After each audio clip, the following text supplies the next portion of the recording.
Hi friends,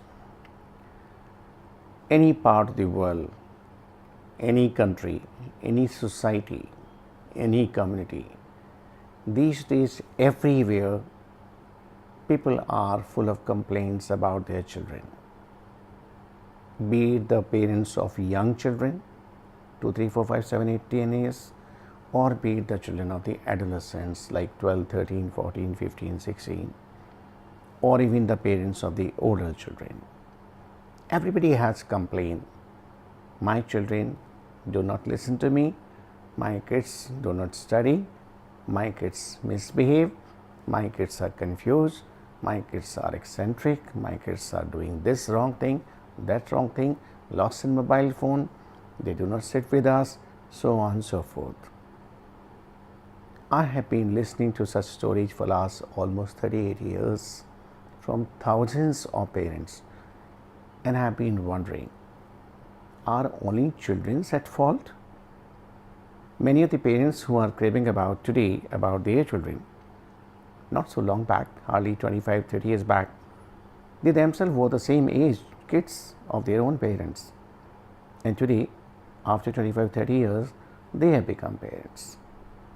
And there is a lot to be learned about parenting, which I wonder, and I'm afraid, nowhere we ever get the right guidance, right scientific guidance about the parenting.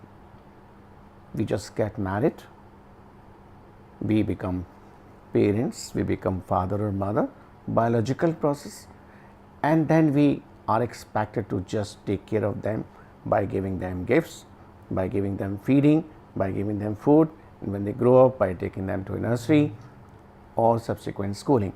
Is that all about parenting? If our children are being seen at not learning to behave, are they to be blamed or something we could also look into?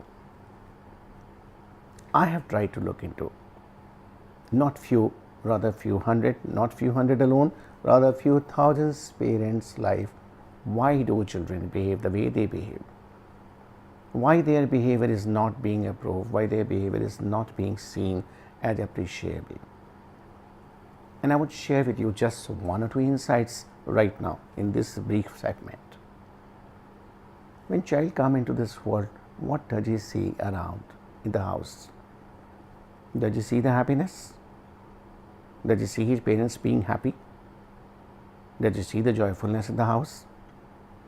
Does he notice that his parents individually are very happy and celebrating life and full of life, full of lively moments, full of laughter? Sharing life does mean sharing themselves in the best possible, in the optimum way to their near dear ones. Does the children witness this?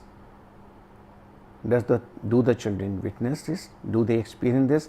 I'm afraid answer is known to you too. Most children, they experience, they see their father or mother respectively busy in their work, in their household chore, in their duties of the office, in traveling, in showing their tension, showing their anxiety, showing their misery, having irritation, showing anger to each other, at times shouting to each other, and in no way they are seen celebrating life. The children too land up in this world, land up in their life experiencing not so pleasant, happy aspect of life, rather unhappy, confused aspect of life. So they begin their life experiencing confusion, and they begin getting deeper and deeper into confusion. What am I here for? Why these people have brought me into this world? Why am I born? What for am I here? Where am I going to? So they begin their life that way. They don't see the happiness. They don't imbibe the happiness. They don't enjoy the happiness. They don't experience the happiness. And when there is no happiness, where is life?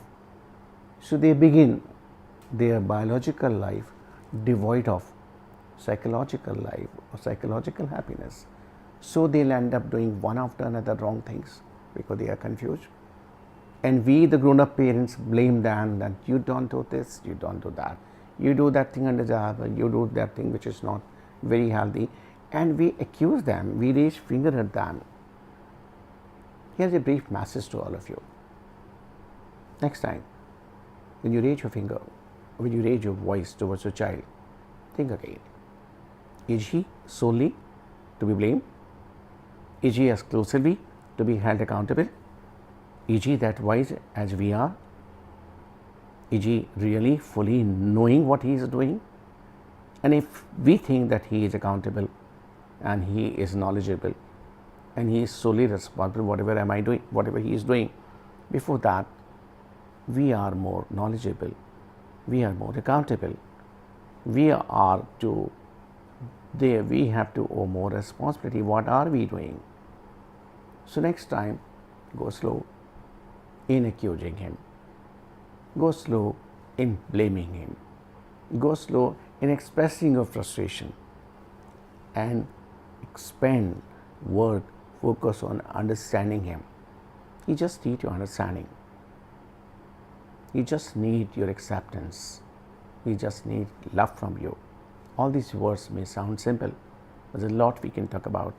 In our next segment on parenting, we should be talking in detail about these words, how you can make your children's life far, far better, and in turn, how can you make your family's life far, far enjoyable. So wish you all the best. Have a great parenting time.